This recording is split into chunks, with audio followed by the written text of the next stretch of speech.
नमस्कार, मैं अमित कुमार आज आप लोगों के बीच में फिर हाजिर हूँ एक नया वीडियो लेकर के, जो कि फाइनेंशियल से संबंधित है। अगर आप फाइनेंशियल से संबंधित वीडियो देखना पसंद करते हैं तो प्लीज़ आप इस वीडियो को पूरा देखें। आपको अच्छी जानकारी मिलेगी अडानी ग्रुप के कंपनियों के बारे में, जिनके शेयर के रेट अचानक से गिर रहे हैं। आखिर क्यों गिर रहे हैं, इन सब के बारे में हम विस्तार से बातें करेंगे। बस आप पूरा वीडियो ज़रूर देखें। तो साथियों, चलते हैं, वीडियो शुरू करते हैं। तो साथियों, अडानी ग्रुप के सभी कंपनियों के बारे में आप तो जानते ही होंगे, क्योंकि इनके जो भी कंपनी हैं सब उच्च क्वालिटी के हैं, अच्छे प्रोडक्शन करते हैं, अच्छे इनके शेयर के रेट भी बहुत ही अच्छे हैं, जो कि आपको पता ही है। जैसे Adani Wilmar, Adani port, Adani enterprises, Adani gas, तमाम ऐसे इनके ग्रुप के कंपनियां हैं जिनके आज एक शेयर के रेट बहुत ही हाई हैं, जो कि नॉर्मल पर्सन नहीं खरीद सकता। तो साथियों, ऐसा क्या हुआ कि कल नहीं परसों से ही इनके तमाम कंपनियों के जो एक एक शेयर थे उनके रेट अचानक में गिरने क्यों लग गए। ठीक है, इनके शेयर की जो प्राइस थी वो अचानक में गिरने क्यों लगी। आज हम आपको उसी के बारे में बताएंगे कि क्यों गिरने लगी। ठीक है, तो साथियों, इनके शेयर के रेट गिरने के पीछे एक कारण है। ठीक है, एक रिपोर्ट है। वो रिपोर्ट किस कंपनी की है या किसका है, मैं आज उसी के बारे में बात कर रहा हूँ। साथियों, एक फॉरेन की हिंडनबर्ग नाम की एक रिसर्च कंपनी है। इसको हम कंपनी भी कह सकते हैं एक।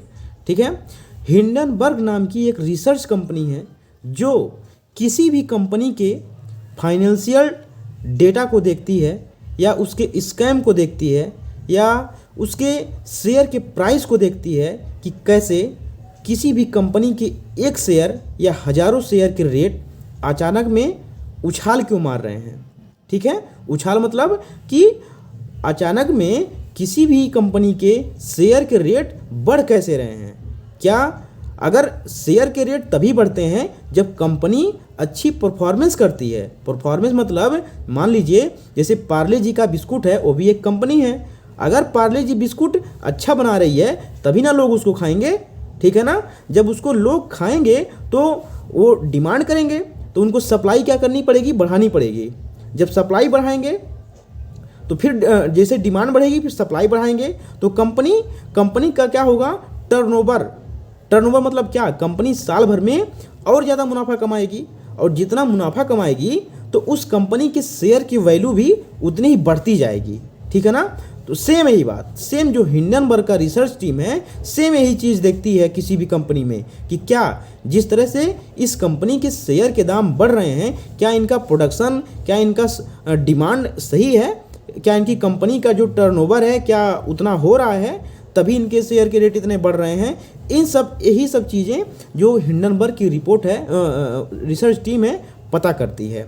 ठीक है, तो क्या हुआ, आज जब आपने देखा होगा कि 2020 में कोरोना काल चल रहा था, उस समय अडानी ग्रुप के कई कंपनियों के रेट, एक शेयर के रेट जो थे वो 128 रुपये के आसपास थे। ओके, लेकिन जैसे ही 2021 और 2023 के बीच में इनके कई कंपनियों के शेयर के दाम अचानक में उछाल में आए। कितने उछाल में, अरे 3 गुने, 4 गुने, 5 गुना में, अरे 10 गुना, 20 गुना उछाल हुआ। अरे जहां 128 रुपये का रेट था 2020 में, आज 2023 में 4000 रेट है एक शेयर का। अब बताइए कितना गुना, अरे वो 100 गुना उछाल पे आया।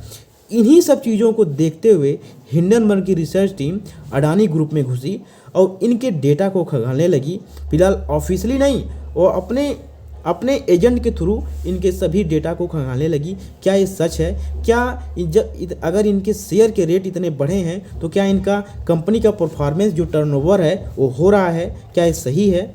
इन सब चीज़ों को जब उन्होंने खंगाला तो उन्होंने कुछ इसमें गड़बड़ियाँ पाई। उनका आरोप क्या लगाया है, अडानी ग्रुप के कंपनी पे हिंडनबर्ग की रिपोर्ट में 2-3 आरोप लगाए गए हैं।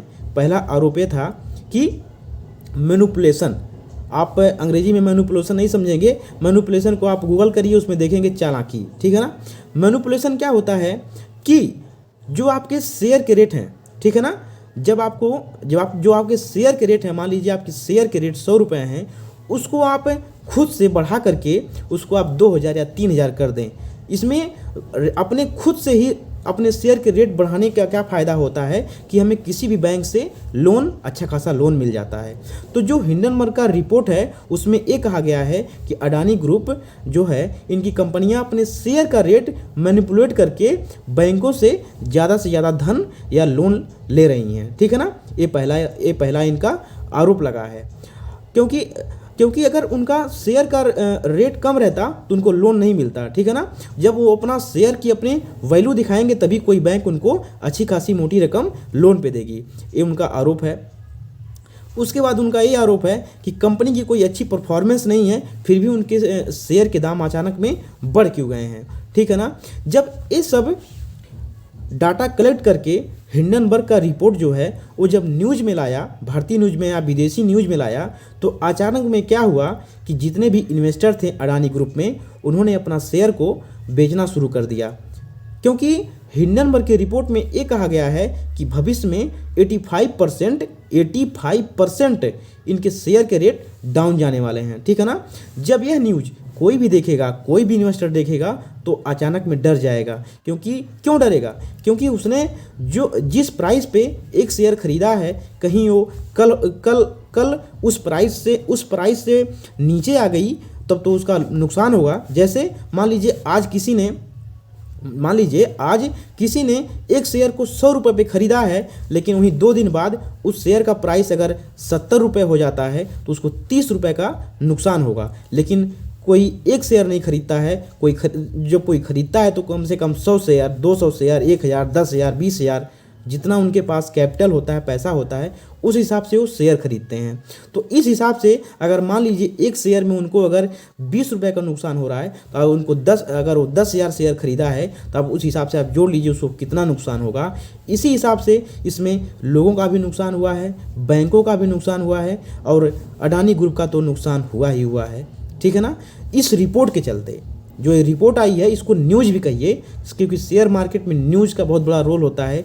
कोई भी न्यूज़ अचानक में आ जाती है और न्यूज़ आते ही अगर वो न्यूज़ कंपनी के फेवर में है तो उस कंपनी के शेयर के दाम अचानक में बढ़ जाते हैं। लेकिन अगर वह न्यूज़ कंपनी के अपोजिट है तो उस कंपनी के शेयर के रेट जो होते हैं वो अचानक में डाउन हो जाते हैं, ठीक है ना, बहुत ही डाउन हो जाते हैं, जैसे इस समय अडानी ग्रुप के कंपनियों के साथ हो रहा है, ठीक है ना, हुआ है। फिलहाल जो ये रिपोर्ट जब अडानी ग्रुप के चेयरमैन जी ने देखा, अडानी जी ने देखा तो उन्होंने सिरे से नकार दिया है। उन्होंने ये कहा है कि ये जो डाटा हिंडनबर्ग रिसर्च टीम ने कलेक्ट किया है ये बिल्कुल निराधार है। ये हमसे पूछ करके या हमारे किसी भी सेक्रेटरी से पूछ करके डाटा नहीं मांगा गया है, ये खुद से ही मनगढ़ंत बनाया गया है, जो कि पूरी तरह से गलत है, ठीक है ना। लेकिन मान लीजिए रिपोर्ट गलत ही क्यों ना हो, लेकिन नुकसान तो हुआ ही है ना, नुकसान तो हो ही रहा है। नुकसान क्यों हो रहा है? क्योंकि कोई भी गलत भी न्यूज़ आ जाती है ना इन सब के बारे में तो शेयर तो बिक ही गए हैं ना। क्योंकि जो शेयर खरीदे थे अपना 100 रुपये पे, वो अपना आज 80 रुपये में ही बेच दिए, क्योंकि उनको डर था कहीं ये 50 रुपये में ना चल जाए। उन्होंने अपना पूरे के पूरे शेयर बेच दिए हैं, जिससे उनको नुकसान हुआ है और अडानी ग्रुप को भी काफ़ी ज़्यादा नुकसान हुआ है। ये होता है साथियों शेयर मार्केट में न्यूज़ का असर और किसी रिपोर्ट का असर। और लेकिन जो फर्जीवाड़ा इनके अडानी ग्रुप पे लगाया गया है, ये कितना सच है कितना गलत है, ये तो रिसर्च टीम ही बताएगी और भारत की जो इंटेलिजेंस ब्यूरो है वो बताएगी। बस अगर आपको ये वीडियो पसंद आया है तो प्लीज़ लाइक करें, शेयर करें। धन्यवाद।